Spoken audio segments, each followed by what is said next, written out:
A financial system for net zero carbon emission COP26 Presidency Event was organized today. UN Climate Change Mitigation Program was organized. This event was addressed by expert panelists from financial institutions and policy advisors for climate change risk management.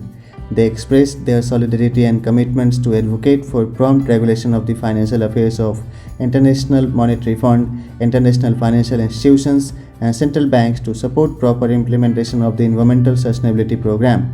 The Paris Agreement provides resolution for financing by developed countries to the Consortium to implement the mandates as conceptualized by UNFCCC, the United Nations Framework Convention on Climate Change.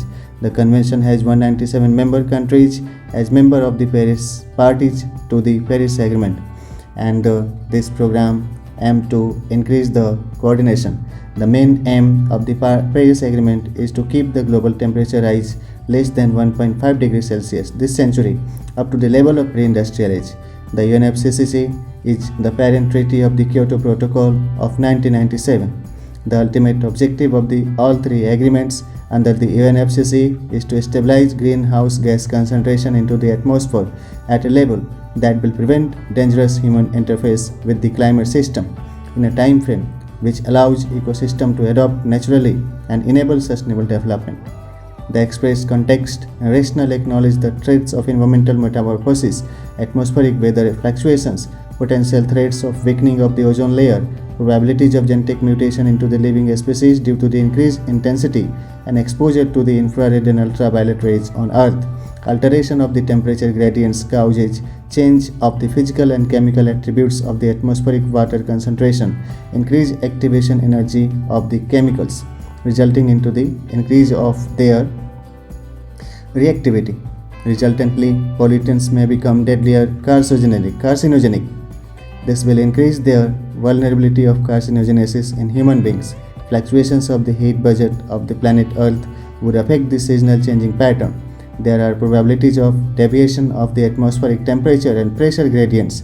Resultantly, there may be excessive hot summer, drought or over rainfall, chilly winter, melting of the glaciers, increase of the sea level, increasing submergence vulnerability of the coastal region, increase in salinity of the ocean bodies may endanger the life of the aquatic animals, decay of the coral reefs, change of cropping pattern, change of the main course of the flow of the rivers, decay of the mountains, earthquake, landslides, change into the center of mass of the earth with reference to its axis due to the shifting of the biomasses in polar region which may affect its inclination with reference to the line of its revolution. Consequently, it may suffer deviations of its relative gravitational position with neighboring planets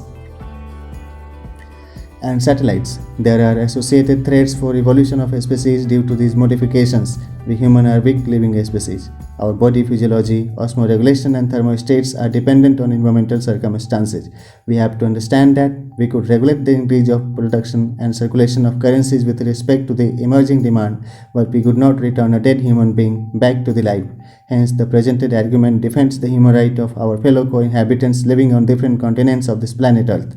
Hence, issue-specific research must be encouraged.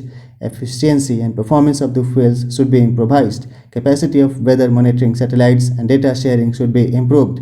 Defense systems should be deployed to protect this planet from uncertain fall of the meteorites from exosphere.